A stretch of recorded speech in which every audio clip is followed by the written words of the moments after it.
Bienvenidos al podcast A Través del Verbo.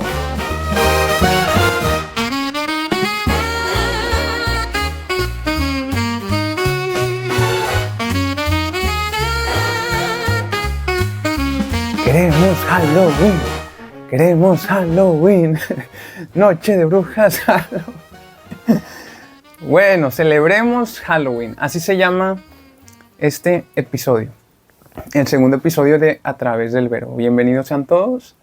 Y bueno, pues el propósito de este episodio es hablar acerca de ciertos datos históricos de Halloween para desmentir algunos mitos que se han hecho de Halloween y una aplicación a la vida real. Entonces voy a ser muy conciso con los datos históricos porque no me voy a centrar mucho en lo histórico. A lo mejor en años posteriores pues ya puedo hacer una serie de esto, pero ahorita quisiera concentrarme más en puntos esenciales y en darle una aplicación actual. Entonces, tengo que hacerles una confesión y es que aceleré el paso para hacer el podcast porque también quería opinar sobre el Halloween. Entonces, ya no quería esperarme un año más para dar mi opinión sobre el Halloween y dije, bueno, pues se sumó otra causa para acelerar el paso del podcast porque esto es algo controversial. Entonces, aquí viene mi opinión. Celebremos Halloween, se llama este episodio. Y voy a comenzar con el mito de Halloween en que se basa en supuestamente en Samhain, ¿sí? Halloween se basa en Samhain, se basa en los celtas y se basa en rituales satánicos, en sacrificios de niños y todas estas cosas. Pero esto es sumamente falso y les voy a dar al final del video la fuente del libro en la que me basé para que sepan que esta información es académica y es confiable, ¿vale? Bueno, para empezar, entre los celtas no hay registros de la palabra Halloween, ¿sí? Desde ahí estamos mal, o sea, la información que tenemos de los celtas ahorita, toda la que se encontró entre ella, no existe ningún registro de la palabra Halloween. ¿Es así? Entonces, desde aquí estamos mal. Tenemos que tener mucho cuidado. De hecho, también, no sé si han escuchado que también las brujas y los vampiros vienen de los celtas. Pero esto es sumamente falso, esto es de las películas de Hollywood, ¿sí? Tampoco los espíritus de los muertos venían de las tumbas e iban de puerta en puerta y les sacrificaban cosas para que no fueran con ellos y todas estas leyendas que se cuentan. Tenemos que tener mucho cuidado con la información que vemos en internet. Ahora bien, lo que sí era Samhain, era una fiesta sumamente agrícola, era de la agricultura, que se enfocaba en el fin de las cosechas, en el fin del otoño y el comienzo del invierno. Un nuevo año, para ellos era un nuevo año, el comienzo del invierno era el comienzo de un nuevo año. Era el fin de las cosechas y ellos, ¿qué hacían en Samhain? Básicamente, agradecían por las cosechas que se habían recolectado durante todo el año y obviamente también las recientes y aceptaban la muerte como parte de la vida, que yo creo que es sumamente valioso eso, ¿eh? No tiene nada de malo porque, pues, al fin y al cabo, la muerte sí es parte de la vida. ¿Por qué? Porque también aceptaban la muerte como parte de la vida, porque para ellos era un símbolo esa transición de la cosecha, las plantas, todo lo que florece y en el invierno pues no hay tanto fruto. Bueno, pues básicamente se acaba y es muy difícil plantar y que crezcan y cosechar frutos. Entonces esta transición de vida a muerte la tomaron ellos como un símbolo para sus vidas, para la vida en general y para sus vidas. Entonces básicamente se trataba de eso, Samhain, no tiene nada que ver con espíritus, o sea, era sumamente agrícola el enfoque. Entonces, vamos a dejar ahora a un lado Samhain, ¿sí? Por favor. hagan a un ladito Samhain y ahora nos vamos a concentrar en Halloween. No me voy a concentrar en Día de los Muertos, me voy a concentrar en Halloween, ¿sí? Vamos a ver de dónde viene y vamos a ver sus raíces, sus orígenes, ¿vale? Bueno, en primer lugar, quiero comentarles que Halloween no es de origen satánico, sino que se van a sorprender.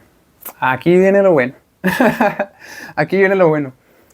Halloween es de origen cristiano. Sí, así como lo oyeron, es de origen cristiano. Y antes de que me tachen, vamos a comprobarlo y vamos a ver la coherencia de la historia. Bueno, desde el siglo II, los cristianos ya conmemoraban a los mártires asesinados de su fe. Es decir, desde el siglo II, los cristianos que perdían seres queridos o cristianos cercanos, pues conmemoraban la muerte de las personas que fueron asesinadas por las autoridades romanas y por ciertos grupos religiosos. ¿Por qué eran asesinados por ellos? Pues a causa de su fe en Jesucristo y a causa de luchar por el amor a Dios, luchar por el amor al prójimo y luchar por el amor a sí mismo. Entonces, ellos mueren a causa de su fe. Ellos son torturados, ellos son asesinados y los cristianos lo que hacen es enterrarlos, darles un entierro digno y pues básicamente eso hacían. No oraban por ellos, no les pedían favores, no los adoraban o no los idolatraban, simplemente lo veían como un entierro de los seres queridos. Y todavía mejor, fíjense bien, cuando los cristianos le daban mucha importancia a los cuerpos y enterraban a sus seres queridos y a los cristianos que fueron mártires, hicieron templos para recordar su fidelidad al Evangelio. Templos en donde, en sus tumbas, es decir, hicieron túneles subterráneos cerca de las tumbas para reunirse y hablar de Jesucristo. Y eso les inspiraba para recordar la fidelidad que tuvieron a Dios por su fe en Jesucristo y también obviamente pues porque los amaban. Los amaban como personas y esta era una forma de honrarlos, ¿sí? Que no tiene nada de malo. No hicieron esto para orarles, pedirles favores, adorarlos, idolatrarlos, nada que ver. Esto fue simplemente pues para recordar su memoria, recordar sus vidas y amarlos. Entonces, esta conmemoración desde el siglo II de los cristianos me hace pensar mucho en el día de hoy y les voy a decir por qué. Yo no sé por qué los cristianos de hoy en día no le dan mucha importancia a los cuerpos muertos. Y no todos los cristianos, pero sí la mayoría.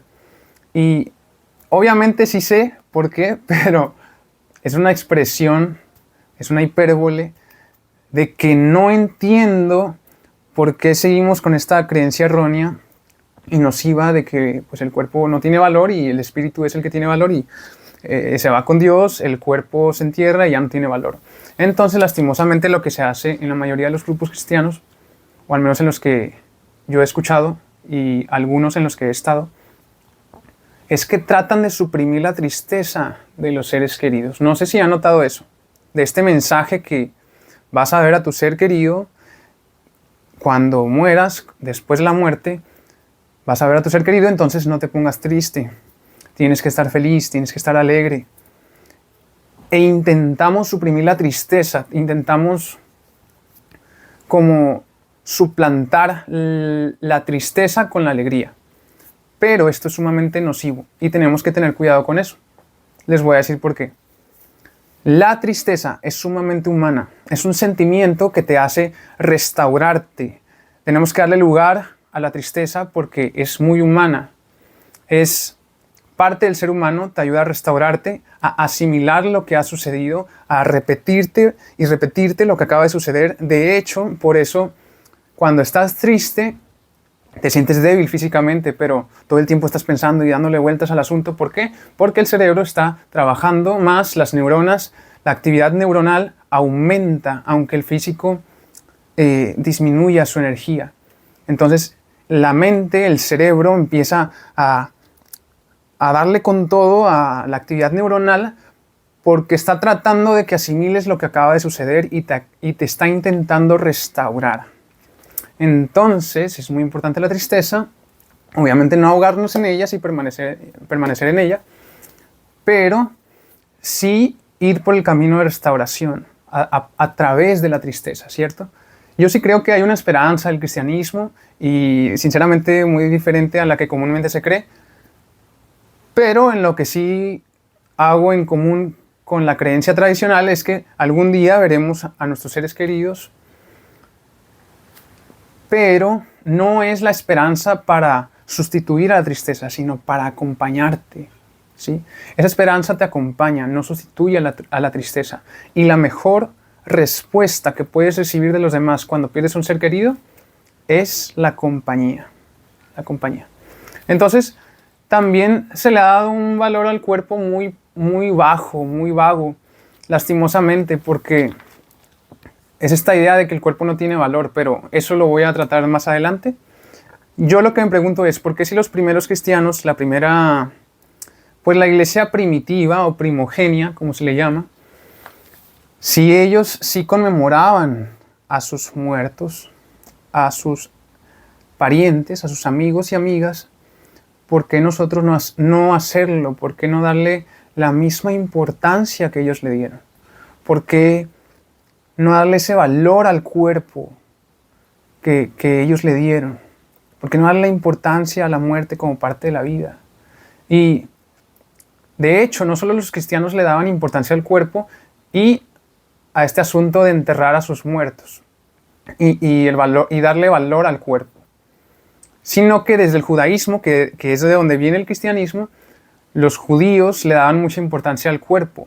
Cuando fallecían sus parientes, cuando fallecían personas cercanas, ellos intentaban enterrarlos de una manera digna, limpiar su cuerpo de una manera digna. ¿Por qué? Porque ellos creían que el valor del ser humano trasciende la muerte.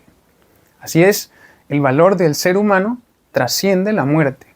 Entonces, si los judíos lo hacían y lloraban, y los cristianos lo hacían y lloraban, ¿por qué nosotros intentamos sustituir algo tan humano como la tristeza y el entierro digno de una persona? Los judíos y los cristianos pensaban que el ser humano es un ser integral, que el cuerpo es igual de importante que nuestras dimensiones psicológicas, mentales y espirituales, que después voy a hablar de eso, pero pues hoy le llamamos así, ¿no? Lo mental, lo emocional, lo físico y espiritual. En su caso, ellos pensaban y valoraban el cuerpo, el ser humano, como un ser integral, pero después voy a ahondar en eso y voy a dar los argumentos necesarios para creer esto. Entonces, quería puntualizar eso porque es importante volver a la costumbre de honrar a nuestros muertos, ¿cierto? De recordarlos, a lo mejor no pedirle favores o pensar que nos está escuchando, idolatrarlos, adorarlos, pero sí recordar su ejemplo, el ejemplo que nos dio esa persona y seguirlos amando. No tiene nada de malo seguirlos amando tampoco. Es algo tan humano que no lo podemos sustituir por nada. Entonces, bueno, quería puntualizar ese dato y podríamos decir, bueno, aquí ¿dónde está el Halloween, Nico? Aquí el siglo II no veo nada de Halloween. Bueno, ahí vamos, tranquilos, tranquilos. Bueno, avanzamos un poquito más en la historia. Vamos a avanzar un poco más rápido. Ahí me detuve para enfatizar el punto. Avanzamos al siglo IV, 373 después de Cristo. Vamos con San Efrén. San Efrén era un teólogo y eclesiástico.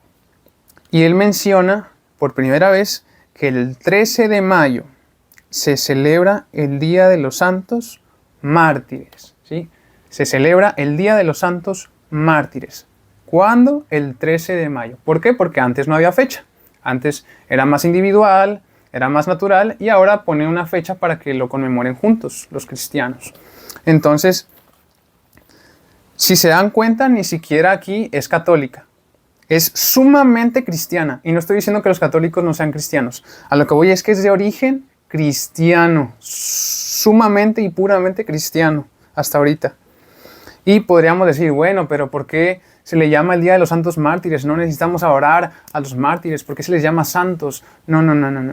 Ellos no los llamaban santos porque les adoraban, les idolatraban, sino que es una forma de decirle a los cristianos santos, creyentes. De hecho, Dios en la Biblia está registrado que le dice a su pueblo: ustedes son pueblo santo, sean santos porque yo soy santo.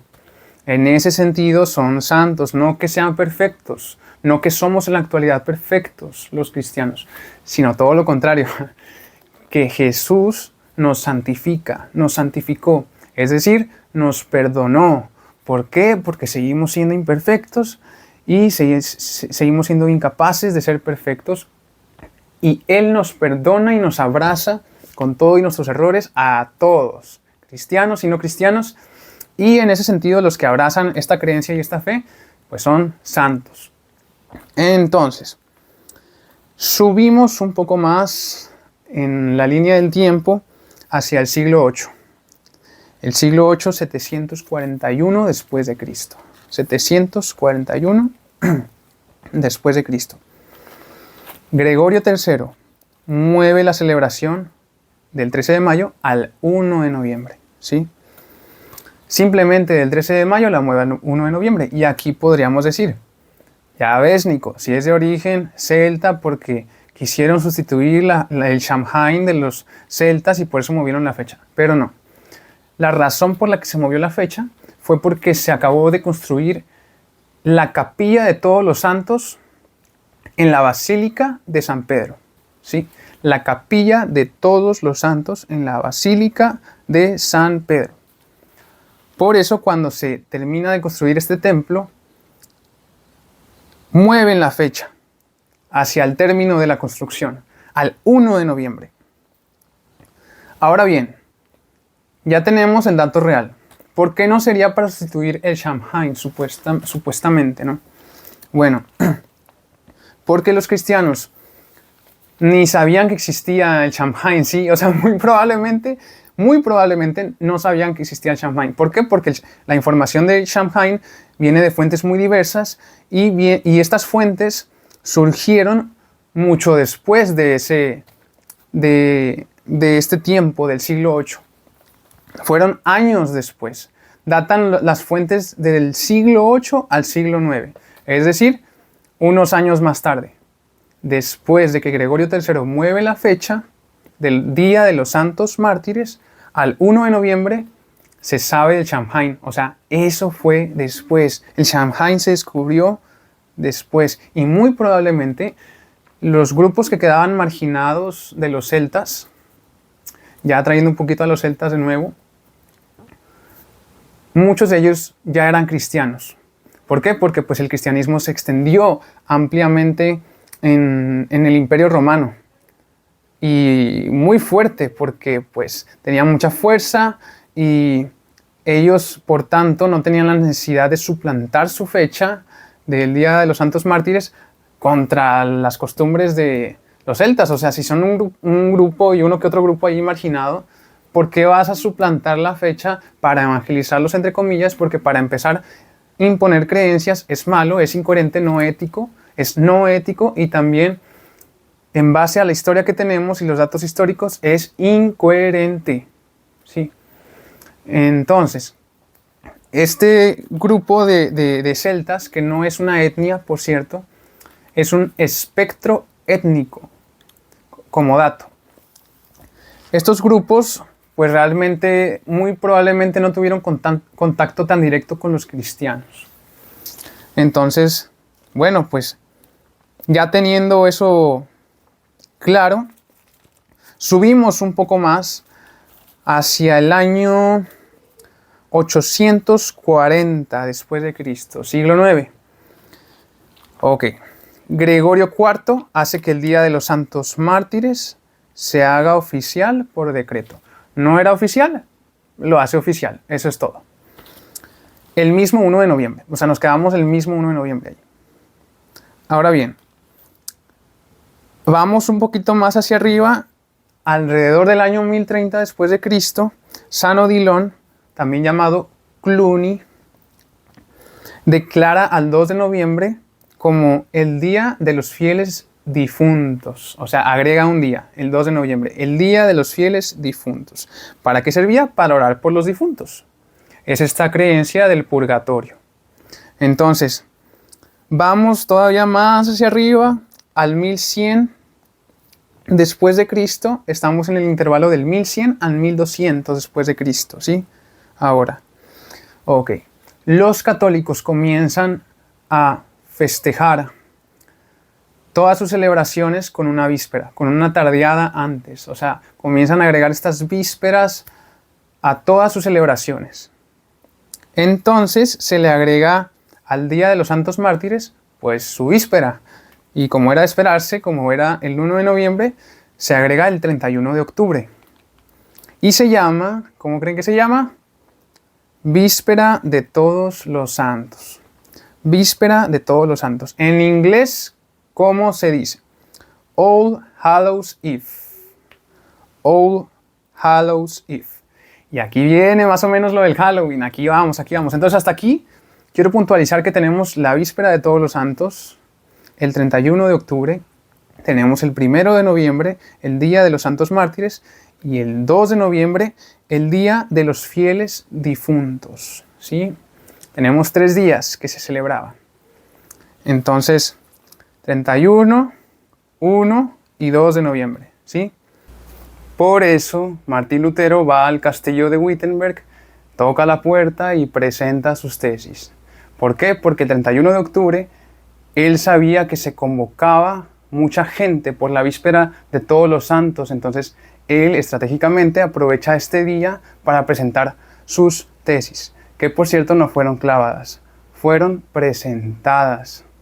Y así nació la Reforma Protestante. ¡Viva la Reforma Protestante! Vamos más hacia arriba y por fin llegamos a 1537, donde se hace el apócope de All Hallows Eve. Apócope me refiero con la supresión de la palabra, de la frase All Hallows Eve. Es una supresión, una simplificación de la oración. ¿Y cómo creen que se le llama? Halloween. Así es, Halloween. En 1537 le llaman Halloween, una tradición que seguía siendo cristiana. Así es. Traigamos a Samhain, que lo hicimos a un lado hace rato. Samhain vemos, por tanto, que no tiene nada que ver con esto. Es una transición agrícola, Samhain. No tiene nada que ver aquí. Y si es que hacían alguna celebración con relación a los espíritus, los celtas, fue mucho después de 1537. O sea, fue mucho después de que se estableciera Halloween, el nombre de Halloween. Entonces, bueno, pues ahí se las dejo. Y antes de continuar, les quiero, por favor, pedir que compartan este podcast si se les está haciendo interesante con sus amigos, con sus amigas, con sus familiares, para que lo escuchen y pónganle 5 estrellas al podcast para difundir más este mensaje. Bueno, como dato curioso, les voy a decir algo. El típico o famoso dulce o truco, trick or treat, no es una práctica que viene de Estados Unidos, ni de los druidas. Es una tradición sumamente cristiana también. Y aquí me van a muchos también a quemar y todo eso. Pero viene de Inglaterra esa tradición. Los cristianos de Inglaterra iban de puerta en puerta pidiendo el soul cake. El famoso soul cake era un pan parecido al pan de muerto de hoy en día, el Día de los Muertos. Obviamente era diferente. Los cristianos iban de casa en casa a pedir los suficientes panes para sus muertos, para sus fallecidos. Entonces, de ahí viene la creencia de darle el pan, ofrecerle el pan a nuestros seres queridos, a los fallecidos. Sea o no verdad, sea coherente o no esta creencia, viene de los cristianos. Entonces, allí como datos los pongo. Bueno, vamos más rápido todavía. Viene la inmigración irlandesa y escocesa hacia Estados Unidos. Entonces, los irlandeses que viajan, los escoceses que viajan hacia Estados Unidos, se llevan las costumbres que ellos tenían, incluyendo Halloween, por supuesto.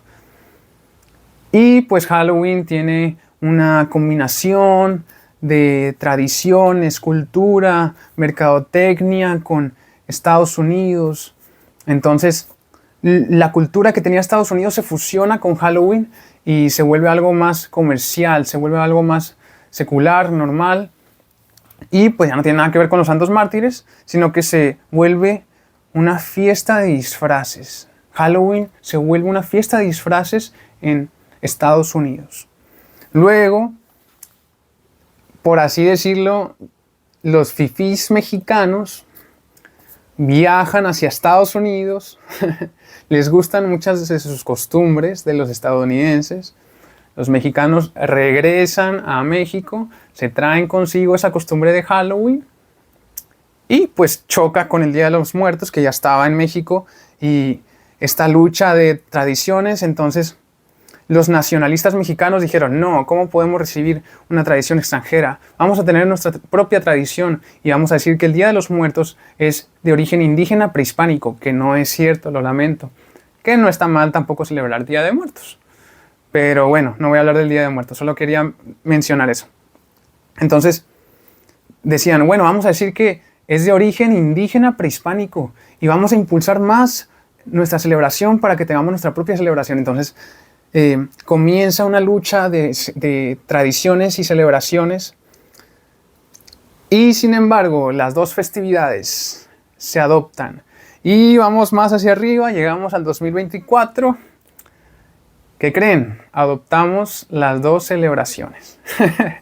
Entonces llegamos a 2024 y se mantuvo esta tradición de festejar Halloween pidiendo dulces, disfrazándose, y los jóvenes se van a fiestas, a antros, a disfrazarse, a ligarse con otras personas, que no tienen nada de malo si lo hacemos sanamente, bailar, reír, jugar y todas estas cosas. Entonces, pues, llegamos a la actualidad. Entonces, ¿cuál es mi punto de vista? Bueno, aquí viene. Yo creo que hay dos ironías.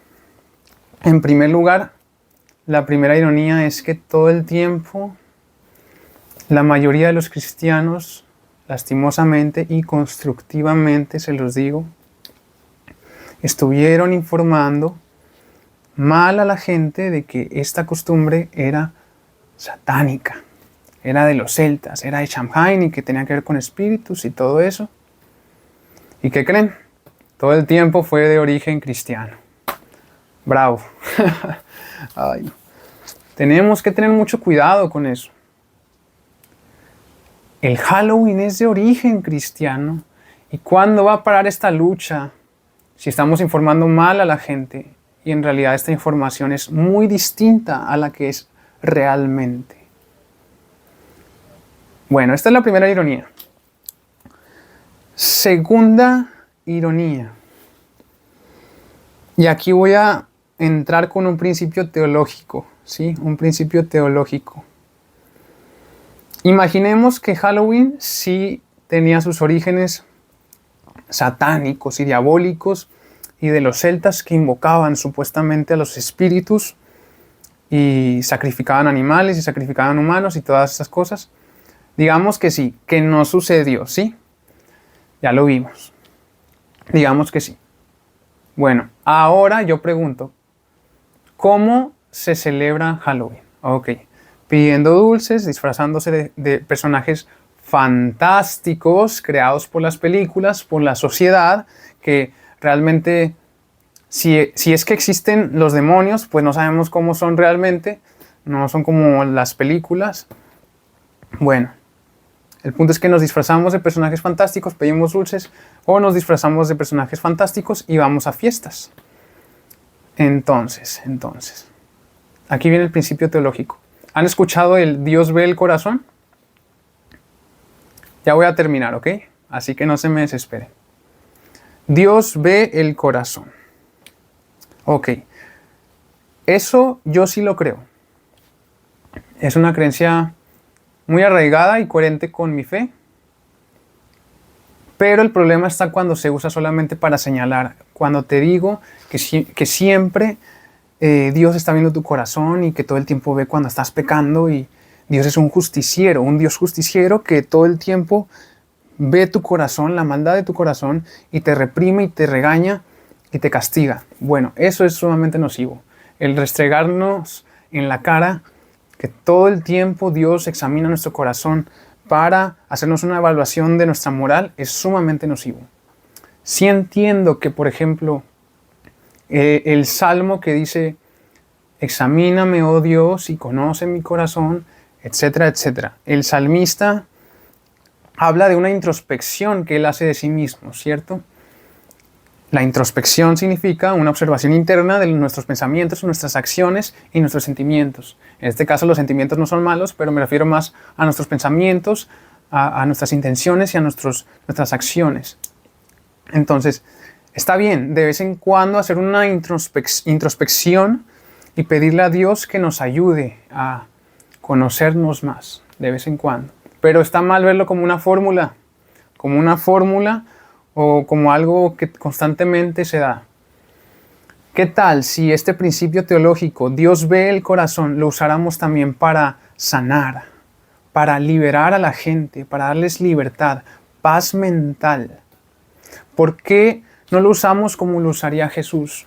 Dios ve tus intenciones, no te preocupes, no lo hiciste con esta intención, no te sientas mal porque tu amigo o tu amiga se sintió mal, tu novio, tu novia se sintió mal, lo interpretó mal, tus intenciones fueron buenas. Dios ve tu corazón. ¿Qué tal si en lugar de todo el tiempo usarlo para reprimirnos y reprimirnos más y castigarnos, lo usáramos para darnos libertad, que es lo que Jesús nos quiere dar?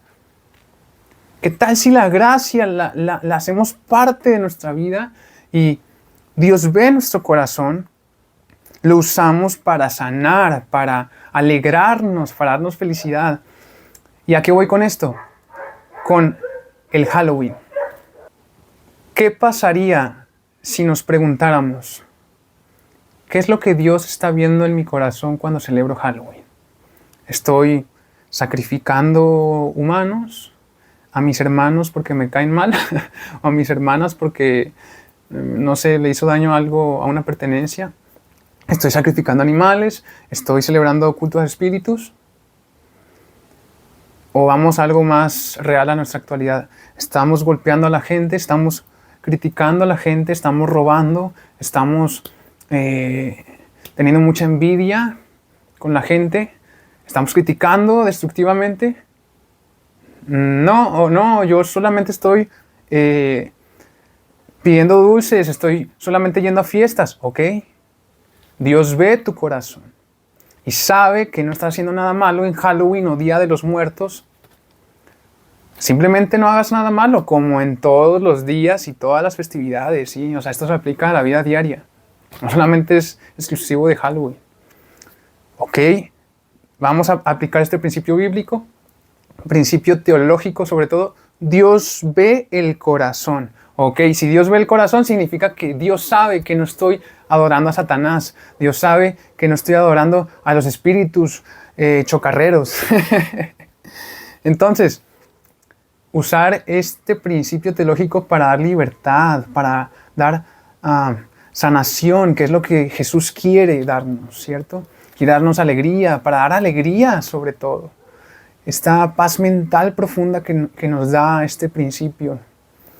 Y así me gustaría que lo recuerden. Porque teniendo estas reglas tan estrictas que mencionamos al principio de que Halloween no es digno de festejarse y que no debemos festejar Halloween, ni Día de los Muertos, ni nada, y nos vamos así como que haciéndose en nuestro mundo y no examinando con cuidado qué quiere decir estas festividades o cómo las celebramos actualmente, nos vamos haciendo fanáticos. Se le llama fanatismo cuando ejerces tu fe sin racionalizarla, cuando no te informas, cuando tienes unas reglas muy estrictas, muy extremas, que no tienen nada que ver con Jesús. Entonces, el peor enemigo del fanatismo, como ven, es... ¿Cuál creen? El peor enemigo del fanatismo es la alegría. La alegría. Queremos bailar. Está mal bailar. Queremos disfrazarnos. Está mal disfrazarnos.